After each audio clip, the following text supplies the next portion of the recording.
Assalamualaikum warahmatullahi wabarakatuh. Perkenalkan, nama saya Ika Retnawardani dari instansi pemerintah Kota Pekalongan beserta Latsar CPNS Angkatan 61 BPSDM Regional Yogyakarta. Di sini saya akan melakukan wawancara dengan salah satu purnawirawan TNI yang pernah bertugas di tim-tim dan Kamboja. Beliau adalah Bapak Abu Nawas. Assalamualaikum Bapak. Waalaikumsalam warahmatullahi wabarakatuh. Iya, mohon maaf mengganggu. Saya di sini akan sedikit berbincang dengan Bapak tentang pengalaman Bapak saat menjadi anggota TNI. Iya. Ada banyak yang akan saya tanyakan kepada Bapak. Yang pertama, kapan Bapak menjadi anggota TNI tersebut? Waktunya itu kapan? Iya. Pada waktu itu tahun 78 saya mulai masuk TNI lewat pendidikan Tamtama. Setelah menjadi anggota TNI tadi tahun 78 Iya. untuk pangkat yang pertama yang Bapak terima saat masuk niku napa? Oh iya, karena saya masuknya kebetulan waktu itu dibukanya untuk kelas atau bagian Tamtama, jadi saya setelah dilantik jadi adalah pangkat yang pertama prajurit 2. Ya. Terus tugas pertama yang ditugaskan setelah menjadi anggota TNI yang Bapak ditugaskan. Oh iya. Yang ditugaskan pertama adalah, jadi sebelumnya tugas dulu ya, karena TNI itu kan tidak mesti sehari 2 hari atau setahun 2 tahun langsung ditugaskan pokok. Jadi sebelumnya kita ditugaskan untuk berdisiplin, berlatih dan siaga. Maksudnya siaga itu setiap saat siap diperintahkan. Nah, kebetulan yang paling cepat setelah kita latihan yang paling cepat sekali itu adalah pada waktu itu tahun 81 itu ada pengamanan pemilu. Pengamanan pemilu, dan saya ditugaskan untuk pengamanan pemilu di daerah Kecamatan Suruh di Kabupaten Semarang. Selanjutnya tugas yang menurut Bapak itu paling berat menjadi anggota TNI, tugasnya itu apa? Sebetulnya kalau TNI maksudnya ya, bukan orangnya. Kalau TNI itu tidak ada tugas yang berat, karena semua tugas itu sebelumnya sudah dilatih dan harus terlatih. Jadi harusnya tidak berat. Kalau perorangannya itu ya mungkin ada. Contohnya pada waktu mungkin sakit itu kan termasuk melaksanakan tugas agak berat, tapi insya Allah kalau TNI-nya tidak berat. Benar-benar harus tetap mengemban amanah. Iya. Pak TNI ya. Kemudian untuk tugas yang paling berkesan Bapak. Iya. Yang berkesan itu adalah satu, pada waktu saya di timur dulu ya, ada 2 di timur dan yang 2 di PBB ya. Di timur sudah sekian, berarti saya di sana itu sudah tahun yang ketiga ya. Tahun yang ketiga, tapi enggak 3 tahun itu langsung enggak. Jadi setahun di batalion, setahun di timur, setahun di batalion lagi ke timur lah. Itu kebetulan tahun yang ketiga yang paling berkesan tapi sedih ya. Itu pada waktu itu tetangga tim saya itu kebetulan kontak dengan musuh keamanan di sana timur ya. Nah itu jumlahnya 34 orang itu, karena posisi teman saya itu kalah posisi, itu kontak dengan musuh itu pada waktu itu gugur semua, 34 gugur semua, termasuk senjatanya, peralatannya dibawa oleh musuh, dibawa lari. Nah saya tim yang paling dekat ke situ mengejar situ enggak bisa menolong, karena udah paling dekat, tapi apa rutenya susah. Iya, 2 kilo itu paling dekat dan rutenya susah, dan sana musuh sudah menguasai Medan.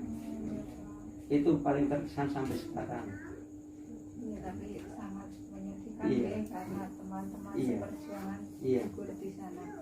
Ya, kemudian Enggak, iya, yang terkesan satunya yang di BPD ya, itu kebetulan saya ditugaskan untuk pasukan pengawal presiden. oh ya, Tapi presiden PBB ya, presiden PBB yang dijabat oleh Mr. Akashi dari negara Jepang.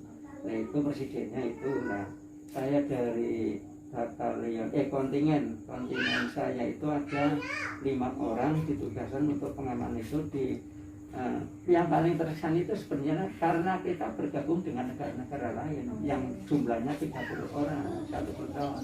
Dari Indonesia 5 orang, ada dari Ghana, ada dari Amerika, ada dari Australia. Nah itu paling terkesan. ya, berarti sangat terkesan sekali Iya, dari iya. TNI yang begitu banyak Bapak terpilih Iya. untuk menjadi wakil dari Indonesia. Iya, sebenarnya. iya. Oke, terus selanjutnya untuk pencapaian prestasi yang menurut Bapak itu sangat luar biasa. Oh iya, itu ada yang yang paling luar biasa itu saya mendapatkan namanya apa itu medali ya Pak? Apa sertifikat apa ya namanya, iya sertifikat medali dari PBB yang ditandatangani oleh Letnan Jenderal John Murray Sanderson.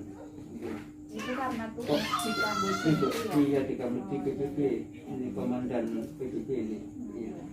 Terus dari untuk PBB yang dari presiden adalah ini, dari tanda kehormatan Presiden Republik Indonesia yang tugas mencapai tugas 32 tahun yang ditandatangani oleh Presiden Republik Indonesia Dr. Andes Haji Susilo Bambang Yudhoyono. Terus yang ketiganya itu adalah penghargaan dari Bapak Faisal Tanjung sebagai Panglima TNI bersenjata dan Panglima Tentara Republik Indonesia bersenjata. Ya. Suka dukanya Pak untuk jadi anggota TNI, Oh, iya. pastinya ada suka dan duka. Iya. Sukanya itu saya sebagai anggota tentara itu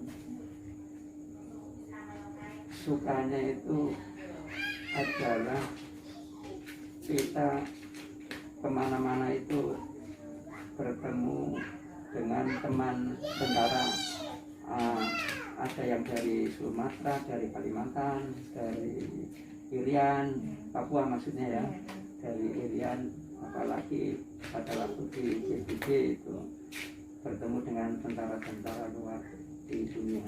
Ini suka. Terus dukanya karena tentara ya memang sebenarnya nggak duka, karena tentara itu tugasnya ya itu jadi sering pisah dengan keluarga.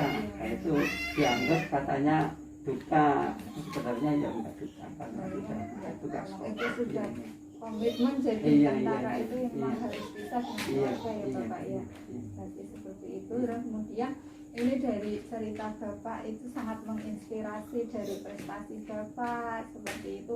Dan ini mohon Bapak bisa memberikan pesan-pesan buat generasi muda pada zaman sekarang itu supaya bisa lebih berprestasi, bisa lebih mencintai negara sendiri. Ini sekarang soalnya banyak sekali ya anak muda sudah nasionalismenya sudah luntur itu seperti itu. Mohon coba Bapak pesan-pesannya untuk generasi muda.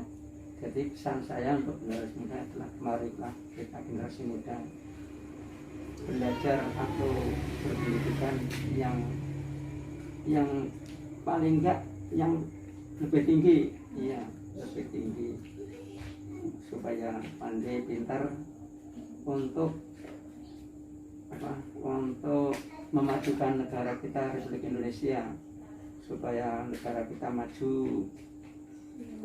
Yang pertama, yang kedua, kita bisa menjaga negara kesatuan Republik Indonesia terutama dari ancaman-ancaman bersenjata dari negara lain. Dan yang ketiga adalah marilah kita generasi muda bersatu terutama untuk menghadapi itu tadi ancaman-ancaman dari luar. Oke, berarti terima kasih Bapak atas waktunya, terima kasih sekali bincang-bincang hari ini. Banyak sekali pelajaran yang saya dapatkan dari Bapak. Sekali lagi terima kasih, Terima ya kasih. Pak. Iya, sama-sama. Iya, sama.